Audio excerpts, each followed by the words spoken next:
Hello student, MP board कक्षा 9वीं के सभी लाडलों का इस खास वीडियो में आपका हार्दिक स्वागत है। इस वीडियो में आपको बताने जा रहे हैं अर्धवार्षिक परीक्षा गणित विषय के आईएमपी प्रश्न लेकर आए हैं, जो कि आपका जो पेपर सोमवार के दिन 10 नवंबर को होने जा रहा है।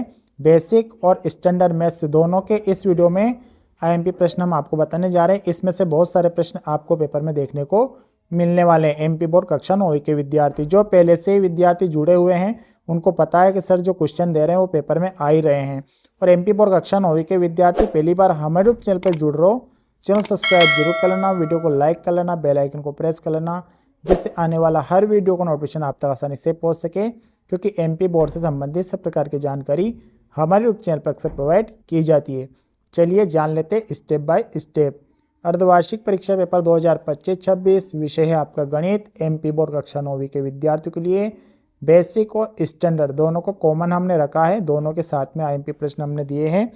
देखिए इसमें जो है आपके अध्याय 1 से 8 अध्याय तक अर्धवार्षिक परीक्षा में आ रहे हैं। आपको अध्याय 1 से 8 तक ही पढ़ना है, क्योंकि सिलेबस अक्टूबर तक का ही पूछा जा रहा है। अभी तक जितने भी पेपर हुए हैं, तो अक्टूबर तक का जो सिलेबस है आपका गणित में कहाँ तक है, अध्याय 1 से 8 तक आपको पढ़ना है। अब स्टेप बाय स्टेप जान लेते। सबसे पहले अध्याय 1 के मैं आईएमपी प्रश्न आपको दे रहा हूँ, इसके साथ साथ आप थोड़ा सा समझते भी जाना। पहला प्रश्न है 3/5 और 4/5 के बीच दो परिमेय संख्याएं ज्ञात कीजिए। 3 व 4 के बीच दो परिमेय संख्याएं भी आ सकती है, ठीक है। 6×5 को 2×5 से गुणा कीजिए। 8×15 को 2×3 से भाग दीजिए। चौथा प्रश्न है 3×3 कोष्टक में 3-3 को सरल कीजिए। इस टाइप का एक क्वेश्चन आपको देखने को मिलने ही वाला है। हो सकता है ये जो मैंने टाइप दिया है टाइप चेंज हो जाए, लेकिन सवाल इसी टाइप का आपका आने वाला है, संख्याएं चेंज हो सकती है। पांचवा जो क्वेश्चन है 1/7 - 6 में हर का परिमीकरण करने वाला फिक्स आने वाला है विद्यार्थियों, ठीक है। 1/7 में हर का परिमीकरण कीजिए। इसमें का एक सवाल आपको पेपर में देखने को मिलने वाला है। ओके, चलिए आगे बढ़ते हैं। अगला क्वेश्चन है 125 की घात 1/3 का मान ज्ञात कीजिए। 9वां है 16 की घात 3/4 का मान ज्ञात कीजिए। 10वां है 2 × 2 2 की पावर 2/3 2 की पावर 1/5 को सरल कीजिए। ओके, सवाल ये भी आ सकता है 1/11 की घात 1/2 भागित वो 11 की घात वाला है ना ये। तो इसमें के जो आपका जो एक पॉइंट देखो, प्रश्नावली समझना थोड़े से। प्रश्नावली 1.5 को आप पूरी अच्छे से तैयार कर लेना। यहाँ से 1 से 2 प्रश्न आपके बिल्कुल छपने वाले हैं, ठीक है। ये अध्याय 1 का हो गया। और एक सवाल और है 0.6 बार को P/Q के रूप में व्यक्त कीजिए। व्यक्त करने वाला भी आ सकता है। आगे बात करते हैं अध्याय 2 की। अध्याय 2 में से खास प्रश्न सीधे गुणे किए बिना 103 × 107 को सरल कीजिए। सीधे गुणे किए बिना वाला सवाल आ सकता है, यहाँ संख्या चेंज हो सकती है। 104 × 105 भी पूछा जा सकता है, आपको हल करना आना चाहिए। गुणनखंड ज्ञात कीजिए 12x² - 7x + 1। जो खास प्रश्न थे वो दे दिए, टाइप चेंज हो सकता है। इसकी जगह मान लो आ जाए x² - 2x + 8 के गुणनखंड कीजिए, मतलब सवाल का टाइप यही रहेगा, ठीक है। आगे बढ़ते हैं। बहुपद px = 2x - 1 का एक शून्य ज्ञात कीजिए। अगला प्रश्न की बात कर लेते हैं।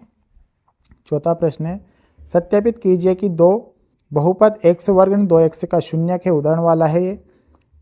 पांचवा यदि बहुपद px = y² - y + 1 है तो p2 p1 वो पढ़ा होगा ना, p2 p1 और p0 ज्ञात कीजिए। p0 का मान ज्ञात कीजिए, ये वाला सवाल है, ठीक है। आगे बात करते हैं 2x-1 की घात 3 को प्रसारित रूप में लिखिए। एक सवाल ये 102 की घात 3 का मान ज्ञात कीजिए। ये वाला बस वेरी इंपॉर्टेंट क्वेश्चन, ठीक है। संख्या चेंज हो सकती है इस जगह, लेकिन प्रसार वाला फिक्स छपेगा पेपर में, ठीक है। प्रसार निकालने वाला फिक्स आने वाला है। ओके, चलिए अगले प्रश्न की बात करेंगे। 9वां यदि x + y धन z = 0 हो तो दिखाइए कि x की घात 3 धन y की घात 3 धन z की घात 3 = 3xyz। 10वां सत्यापित कीजिए कि x की घात 3 + y की घात 3 कोष्टक में x + y कोष्टक में x² - xy + y² का होल स्क्वायर। उसके बाद आप उदाहरण नंबर 7 भी देख लेना, ठीक है। 11वें प्रश्न में उदाहरण नंबर 7 भी आप देख लेना अध्याय 2 का, ठीक है। अध्याय 3 को थोड़ा ध्यान से समझना। बिंदुओं ऋण 6,4 में भुज व कोटि का मान लिखिए। भुज और कोटि का मान आता है ना, ये x की संख्या होती है पहली, दूसरी y की, तो भुज आ जाएगा -6 और कोटि आ जाएगा 4। पहली संख्या भुज होती है, दूसरी संख्या कोटि। अगर भुज और कोटि का मान पूछे तो पहली वाली संख्या भुज रहेगी, दूसरी क्या रहेगी, कोटि रहेगी। ओके। दूसरा, कार्तीय तल में किसी बिंदु की स्थिति निर्धारित करने वाली क्षैतिज और ऊर्ध्वाधर रेखाओं के नाम लिखिए। क्षैतिज को क्या लिखते हैं अपन x, ऊर्ध्वाधर को क्या लिखते हैं अपन y लिखते हैं। ठीक है। अगला प्रश्न, किस चतुर्थांश में या किस अक्ष पर बिंदु स्थित है। चतुर्थांश अक्ष आपको अच्छे तरीके से आता होगा, इसमें का एक सवाल फिक्स आने वाला है। ठीक है। अगले प्रश्न की बात कर लेंगे। बिंदु ऋण 2,4 और 1,2 किस चतुर्थांश में स्थित है। मतलब चतुर्थांश वाला सवाल आएगा। कार्तीय तल में स्थान निर्धारण करने वाला इसमें मैंने दिया नहीं है, लेकिन वो भी आप अच्छे से तैयार करना, जैसे यहाँ मैंने मेंशन कर रखा है। प्रश्नावली 3.2 का प्रश्न नंबर 2 पूरा हल करेंगे आप, और एक प्रश्न ये पढ़ लेंगे, चतुर्थांश किससे कहते हैं। ठीक है। आगे बात करते हैं। अध्याय 4 वेरी इंपॉर्टेंट, छप चुका है यूँ मान लो। एक नोटबुक की कीमत एक कलम की कीमत से 2 गुनी है। इस कथन को निरूपित करने के लिए 2 चरों वाला एक रैखिक समीकरण लिखिए। दूसरा, ये भी वेरी इंपॉर्टेंट, के का मान ज्ञात कीजिए जबकि x बराबर 2 y बराबर 1 समीकरण 2x + 3y बराबर k का एक हल हो। ठीक है। अगला प्रश्न, 2x धन y बराबर 7 समीकरण के 2 हल लिखिए। समीकरण चेंज हो सकती है, लेकिन 2 हल वाला सवाल आपका पेपर में देखने को मिलने वाला है। जैसे एक और दे दिया मैंने, x + 2y बराबर 6 समीकरण के 2 हल लिखिए। अगला प्रश्न, 5वां प्रश्न, x बराबर 3y को x + by + c बराबर 0 के रूप में व्यक्त कीजिए और a b c के मान लिखिए। व्यक्त करने वाला यहीं तक आ सकता है आपका, व्यक्त कीजिए सिर्फ। समीकरण यहाँ पर चेंज हो सकती है या यही छप सकती है। ठीक है। अध्याय 5 में आकृति में यदि AC बराबर BD हो है तो सिद्ध कीजिए AB बराबर CD है। ये आप IMP है, वेरी मोस्ट है ये सवाल। ठीक है। उसके बाद दूसरा, यदि 2 बिंदु A और B के बीच एक बिंदु C ऐसा है कि AC बराबर BC है तो सिद्ध कीजिए AC बराबर 1/2 AB है। एक आकृति खींचकर इसे स्पष्ट कीजिए। तीसरा, यूक्लिड की 5वीं अभिधारणा लिखिए और कुछ परिभाषा है, इनको आप पढ़ना। निम्न की परिभाषा लिखिए, बिंदु, लंब रेखाएं, रेखाखंड, वर्ग। ठीक है। अध्याय 6 में दी गई आकृति में रेखाएं PQ और RS परस्पर बिंदु O पर प्रतिच्छेद करती। यदि कोण PORQ अनुपात कोण ROQ बराबर 5:7 तो सभी कोण ज्ञात कीजिए। यह उदाहरण है, 6.1 का उदाहरण है ये। ठीक है। अच्छे से पढ़ लेना।